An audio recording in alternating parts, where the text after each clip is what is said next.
एक मित्र ने, स्वामी महेंद्र जी ने ऑडियो मैसेज भेजकर पूछा है कि अभी अभी एक बौद्ध भिक्षु ने थाईलैंड में सजग रहते हुए शरीर छोड़ा है।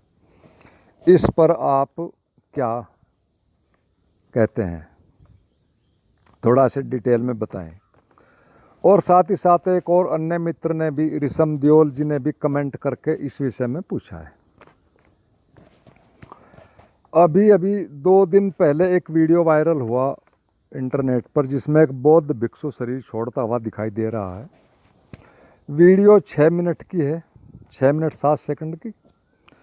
और जहाँ से वो शुरू होती है, एक कमरे में 5-7 बौद्ध भिक्षु बैठे हैं, बीच में एक चादर बिछी हुई है। वीडियो शुरू होते ही एक बौद्ध भिक्षु आकर उनके बीच में शवासन आसन में, एक तरह से शवासन आसन में लेट जाता है और ठीक 5 मिनट में प्राण त्याग देता है। अगली 1 मिनट में वो 5-7 भिक्षु उस चादर सही थी उसे उठा लेते हैं और एक ताबूत में रख देते हैं और फिर दफनाने के लिए ताबूत उठाकर चले जाते हैं। ये 6 मिनट का वीडियो है। और यदि किन्हीं मित्रों को ये वीडियो ना देखी हो तो वो कमेंट में नीचे लिख सकते हैं, उनको ये भेज दी जाएगी। तो 2 मित्रों ने इस वीडियो के बारे में कुछ कहने के लिए कहा है। तो मेरे हिसाब से इस वीडियो की एक तरह से 2 साइड्स हैं और आप सभी से निवेदन है कि इसे अंत तक ज़रूर सुनें। तो इसमें पहली साइड तो ये आप देख ही रहे हैं वीडियो में, जो कि साफ है। 6 मिनट की इस वीडियो में एक बौद्ध भिक्षु लेटकर 5 मिनट में शरीर छोड़ देता है। कई भिक्षु से सिर झुकाकर सम्मान दे रहे हैं और यह दृश्य किसी भी मोक्ष या एक तरह से आत्मज्ञान के साधक के लिए बहुत प्रसन्नता देने वाला है। मुझे भी बहुत अच्छा लगा, क्योंकि इसे देखने से ऐसे साधकों को लगता है कि इससे कि एक ये संभव बात है, घटना है जो मेरे साथ भी घट सकती है कभी भी। और हम सब जानते हैं कि संसार में, आध्यात्मिक इतिहास में इस तरह की घटनाएं हमेशा से होती आई हैं। लोगों ने सचेतन रूप से अपने शरीर को छोड़ा है और यह अभी भी हो सकता है या कहीं हो भी रहा होगा। तो ये तो इसकी एक साइड हुई, जो कि बहुत सुखद है, बहुत अच्छी लगती है देखने में। अब इसी तरह की घटनाओं की एक दूसरी साइड के बारे में आपको कुछ तथ्य नीचे दूंगा। सिर्फ निर्णय आपको ही लेना है, मैं तो कुछ चीज़ें रख रहा हूँ आपको, अंत में सब आपको ही अपना निर्णय लेना है।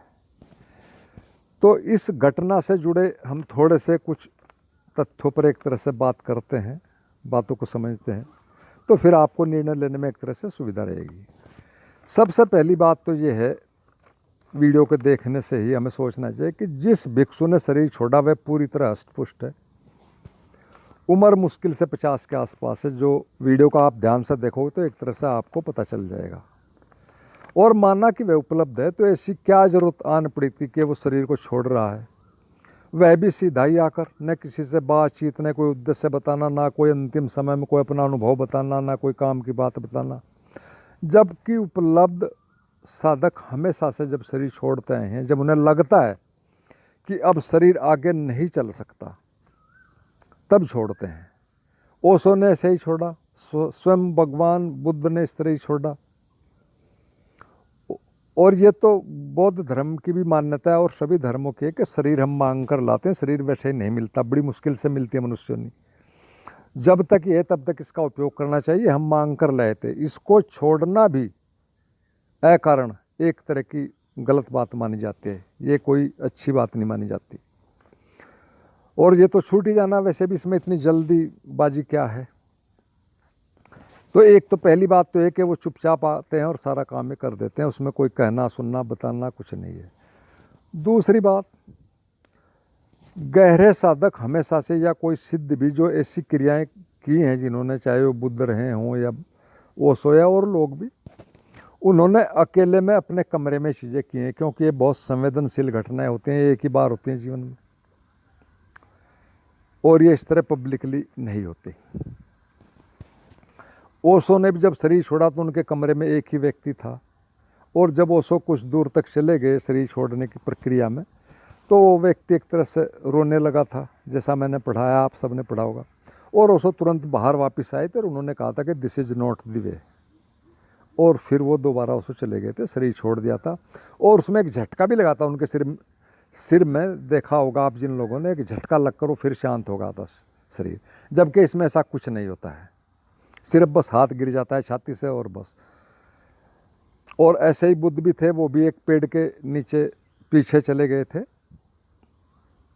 चलो ये तो दो बातें हुई। तीसरी एक और बात है कि उन 5 मिनट के अंदर लोग कुछ कुछ बातें भी कर रहे हैं, वो सब साफ सुनाई दे रहे हैं वीडियो में। आवाज़ें भी आ रही हैं खटपट की, एक तरफ जैसे प्रेशर कुकर की आवाज़ें आ रही हैं, बार बार आ रही हैं, खटपट हो रही है।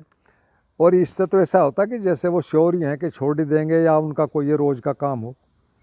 और फिर उनका हाथ गिरते ही जैसे एक हाथ छाती से नीचे को लुढ़कता है, वो तुरंत उसे उठा लेते हैं, जरा सा भी रुकना नहीं। उसे देखकर समझ में नहीं आता कि इतना जल्दी का कारण क्या है। वो तो ऐसा है जैसे कि सब पहले से ही आश्वस्त हैं, ताबूत पहले से तैयार है, अगले 1 मिनट में ही फ़ौरन उसको रख कर और उसको लेकर चल देते हैं। बहुत जल्दी में ही सारा काम है, 5-6 मिनट में हो जाता है। तो ये बातें तो 2-3 बातें मैंने आपको बताई हैं, मोटी मोटी वीडियो देखकर आप सब समझ जाएंगे। तो अब मैं आपको वर्तमान समय के हिसाब से भी 2-3 तथ्य और भी आपको एक तरह से बताना चाहता हूँ। निर्णय सब आपको ही लेना है, मैं इस पर कोई अपना डायरेक्ट कमेंट नहीं करता, न ऐसे सही कह रहा हूँ न ऐसे मैं गलत कह रहा हूँ, मैं तो आपको तथ्य रख रहा हूँ। तो वो जो 2-3 बातें और अभी मैं बताना चाहता हूँ आपको, उनमें पहली बात तो है कि उस 6 मिनट की वीडियो में कोई भी एक तरह से सेरेमनी जैसा नहीं त्यौहार होता है। जैसे कि इस तरह की घटनाओं में बड़ी खुशी मनाई जाती है जब कोई व्यक्ति एनलाइटेंड होकर शरीर छोड़ता है, वो भी अपनी मर्जी से। लेकिन इसमें ऐसा कोई दृश्य नहीं, सिर्फ घर घर के 5-7 लोग वो हैं जो भी हैं, बाहर का कोई व्यक्ति नहीं है। और ये हमेशा से इस तरह की बातें अध्यात्म में एक तरह का एक शुभ कार्य माना जाता है, कोई वैसे ही नहीं होता। लेकिन वो सब इतना जल्दी में कर रहे हैं जैसे कि पीछे कोई लगी हुई हो पुलिस, फ़ौरन फटाफट फटाफट करो और चल दो। व्रत, इसमें आपने जैन धर्म में भी आपने देखा है संथारा की क्रिया की जाती है, जैन मुनि शरीर छोड़ते हैं, बहुत साइंटिफिक, और वो कई कई दिन लगते हैं उसमें, बिल्कुल सही बात, उसमें कोई पर्दा नहीं, कोई जल्दबाजी नहीं। तो पहली तो ये बात है कि इस वीडियो में बहुत ज़्यादा जल्दबाजी है। दूसरी, उस भिक्षु ने कोई संदेश नहीं दिया, जबकि बुद्ध भगवान 42 वर्ष तक बोलते रहे एनलाइटनमेंट के बाद भी। और यहाँ तक हुआ कि ऐसे क्षेत्रों में भी, सोखा नाम के क्षेत्रों में भी, जहाँ लोग बहुत कट्टर थे, मार देते थे दूसरों को, इस तरह के लोगों को, भिक्षुओं तक को, उनको भी भेजा। पूर्ण जैसे उनको ये पूरी कहानी है, और उन कठोर प्रकृति के लोगों के बीच में भी भेजा हमेशा से। और ये उसी वर्ग के लोग हैं ये बौद्ध भिक्षु। और इतना ही नहीं, भगवान बुद्ध की तो मैं आपको एक और घटना सुनाता हूँ, आप सबने पढ़ी भी होगी कि उनके पास एक सन की किस्म का व्यक्ति आ करता था, हमेशा आता था बहुत जल्दी में, और कुछ पूछता था और फिर चला जाता और कहता था कि मैं आऊँगा फिर आपको संन्यास लूँगा। और वो हमेशा ऐसे ही आता रहा जीवन भर। और जिस दिन भगवान बुद्ध शरीर छोड़ रहे थे, पेड़ के पीछे चले गए थे, वो उस दिन भी उसी तरह आया और शोर शराबा करने लगा। भिक्षुओं ने उसे रोका क्योंकि भगवान बुद्ध पेड़ के पीछे जा चुके थे। लेकिन भगवान बुद्ध ने वो कुछ झगड़ा सा सुना और फिर वापस बीच में निकल आए छोड़ते छोड़ते, और फिर आकर उसको कहा कि तुम पूछो क्या पूछना है। और भगवान बुद्ध ने कहा था कि मैं नहीं चाहता कि कोई कल ये कहे कि भगवान बुद्ध ने किसी के प्रश्न का उत्तर नहीं दिया, और ऐसे ही सीधे चले गए। और उस व्यक्ति ने, वो तो शुरू से ही ऐसी सनकी नेचर का था, उसने कहा कि मैं तो भूल ही गया हूँ मैं क्या पूछना चाहता था। तो भगवान बुद्ध की इस तरह की घटनाएं हैं, और उन्हीं के ये अनुयायी इस तरह की बातें भी इतनी जल्दबाजी में करते हैं। तो ये 2 बातें हुई। अब एक तीसरी बात और मैं इस विषय में आपको बता दूं कि ये जो एक तरह से ये क्षेत्र है, ये एशिया का, दक्षिण पूर्व एशिया में इस तरह के कई छोटे छोटे देश हैं जो कि सभी बौद्ध धर्म के अनुयायी हैं। बौद्ध भिक्षु वहाँ बहुत हैं। थाईलैंड है, Japan, Sri Lanka, Vietnam, Taiwan, Myanmar आदि, ये साउथ कोरिया वगैरह काफ़ी उस साइड में आते हैं, वहाँ सबसे ज़्यादा हैं। और आज दुनिया में सुसाइड रेट बढ़ता ही जा रहा है पिछले कई वर्षों से। और मैं आपको बता दूं कि दुनिया के जो टॉप 10 अत्यधिक सुसाइड करने वाले देश हैं, उनमें जापान है, थाईलैंड है, श्रीलंका, ये भी आते हैं।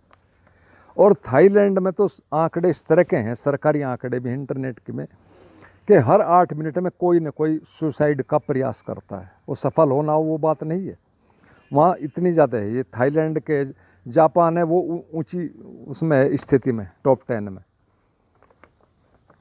और जापान में तो इतना ही नहीं, जापान में तो ऐसे करने वालों के लिए बाकायदा एक फंक्शन, एक तरह से एक त्यौहार जैसा खुशी मनाई जाती है। उनके एक समाज का अपना एक नियम है और उसको एक समाज के अंदर एक सम्मानजनक कार्य माना जाता है। और उस क्षेत्र में ये इस तरह की बातें हैं। और आप सभी आजकल तो जानते हैं कि दुनिया में सफलता का व प्रचार का एक ही साधन व पैमाना रहेगा है कि आप अपनी संस्था का, अपने फील्ड का कोई भी वीडियो इंटरनेट पर डालो, उसको वायरल कराओ। और चाहे जैसे भी वायरल हो, आजकल तो ये इस तरह की चीज़ें आम हो गई हैं, हर चीज़ में इंटरनेट वीडियो वायरल की ही बात चल रही है। और आदमी की हालत तो एक है, वो हर चीज़ उसे तैयार चाहिए, फॉरन इंस्टेंट कॉफ़ी। और आदमी मरने में भी जल्दी कर रहा है, कमाल की बात है। अरे मरना है तो मर तो जाएंगे, इसमें जल्दबाजी की क्या जरूरत है, कुछ भी ना करो तब भी मर जाएंगे। कम से कम अगर मरना ही है ढंग से ही मरो, इसमें इतनी जल्दबाजी की क्या ज़रूरत है। और ना इसमें कुछ सोचने जैसा, अगर सोचना ही है तो फिर अपनी पहले से एक एक चीज़ें को क्लियर करके, आज मशीनें हैं, हर चीज़ की मशीनें, आप अपना ध्यान चेक कर सकते हैं, अपना निर्विचार सब कुछ टेस्ट कर सकते हैं, मशीनें हैं। लेकिन वहाँ भी लोग जल्दी कर रहे हैं। और इतना ही नहीं, ओशो ने अब से 40-45 वर्ष पहले एक उनकी प्रवचन में मैंने सुना था, आप लोगों ने भी सुना होगा, उन्होंने किताब का जिक्र किया था उस वक्त के हिसाब से, जो उस वक्त बेस्ट सेलर थी दुनिया में, सबसे ज़्यादा बिकी थी। उसका नाम था फाइनल एग्जिट। उसमें सिर्फ सुसाइड करने की, आत्महत्या करने की विधियाँ सिखाई गई थी, कैसे आराम से आदमी और वो बहुत ज़्यादा बिकी थी। और ये तो 45 साल पहली बात है। आज तो इंटरनेट पर वेबसाइट्स उपलब्ध हैं, बड़े आराम से आप किस केमिकल के लेने से कितनी देर में कितनी शांति के साथ मरेंगे, कितने आनंद के साथ मरेंगे, सब चीज़ें उपलब्ध हैं। वेबसाइट भी हैं, विधियाँ भी हैं, केमिकल्स भी हैं, सब कुछ उपलब्ध है। और पता भी नहीं लगता, आदमी इस गहरी नींद में चला जाता है एकदम से, बेहोशी में, ज़रा भी कष्ट नहीं होता। तो मुझे तो इस विषय में जो कहना था वो कह दिया। अगर कोई मित्र कुछ पूछना चाहे तो पूछ सकता है।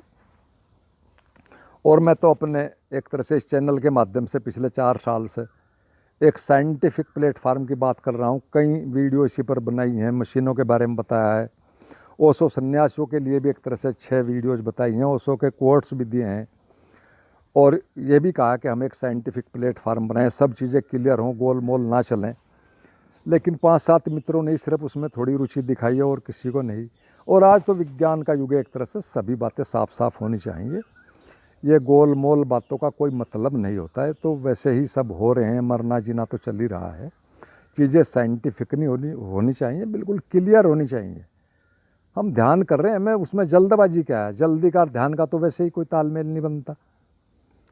तो खैर, जो मुझे कहना था मैंने तो कह दिया, निर्णय आपको लेना। मैं इस विषय में ना इधर की बात करें ना उधर की, मैंने तथ्य रखने तो रख दिया आपको। 2 मित्रों ने कहा था रखने के लिए, आप लोगों ने मेरी बात सुनी। सभी को एक तरह से धन्यवाद और हृदय से सभी मेरे मित्रों को प्रणाम।